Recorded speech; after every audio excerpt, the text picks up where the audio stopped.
Joining us now, reporter for the Washington Free Beacon, Lachlan Markay. Great to have you with us, Lachlan. And author, columnist, Fox News contributor, Jedediah Beeler. Great to have you here, Jedediah. Great to be here. Since you are the most festive of the three of us. That's true. I'm a Christmas tree tonight. Merry Christmas, everyone.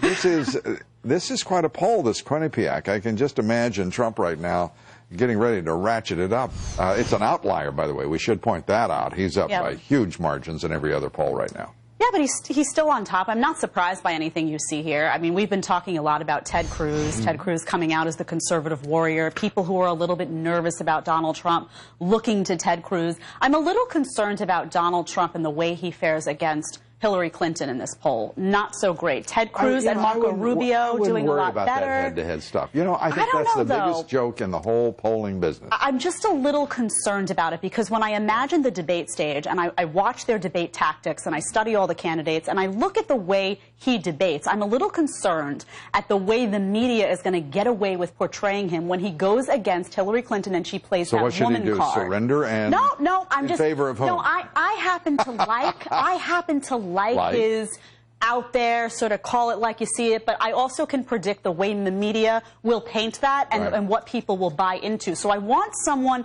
next to Hillary Clinton that the media is going to have a really hard time going against. But in your heart, don't you really want the American people's will to be represented in that choice? I do, but I'm not running, so, you know. But it sounds like you're ready to run someone.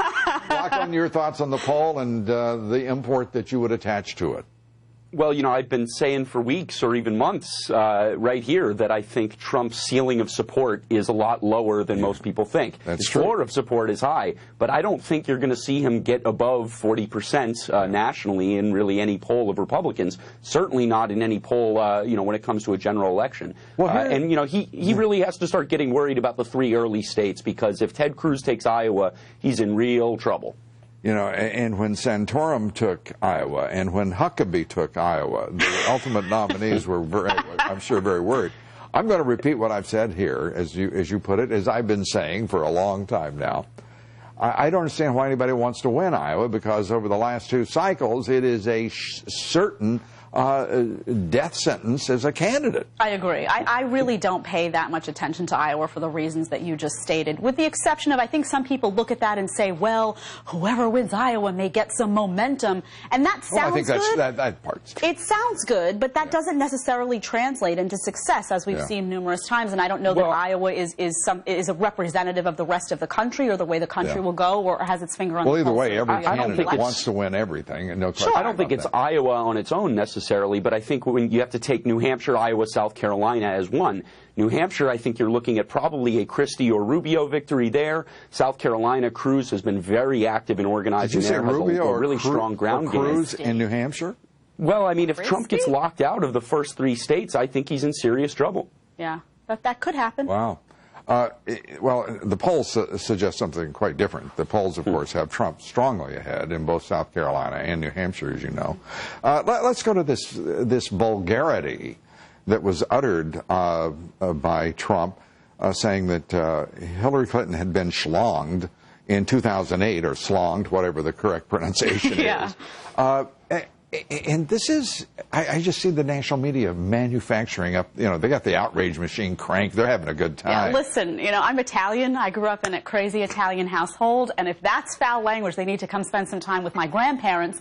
People are hypersensitive to everything. I actually thought it was a funny comment. I don't think it makes him sexist. I don't think it makes him a monster. I think people need to sit back and relax and just calm down a little bit and not be so crazy. You'd never make it in my household, people, if you're upset about this. Sorry to say.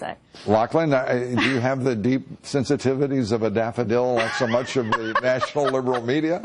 Hey, I was raised on Yiddish, so this is, you know, this is just sort of part of my vocabulary. Right. But I do think it's probably the best thing that could have happened to Ted Cruz today, to Donald Trump today, in terms of the media reaction and just, you know, lots of attention being focused on things that he's saying. Again, do you think any part of this is an accident?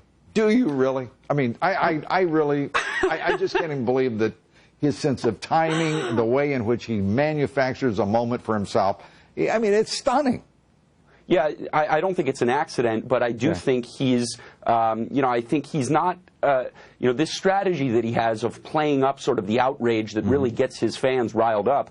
That's really all it's good for, is getting his fans riled up, but it's not expanding his base of support, and that gets back to my point about his ceiling of support. He really needs to bring that up, and he's not going to do that by making these sorts of comments. You know what I think, and we're way over time, but I think the real test here is going to be as we see a few more candidates drop out, whether they're dropping out of the debates or dropping their campaigns entirely.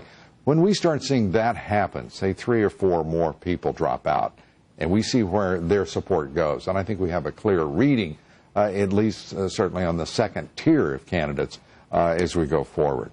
Lachlan, great to have you with us. Jedediah, thank you so much. Thank you. Always great to have you guys here.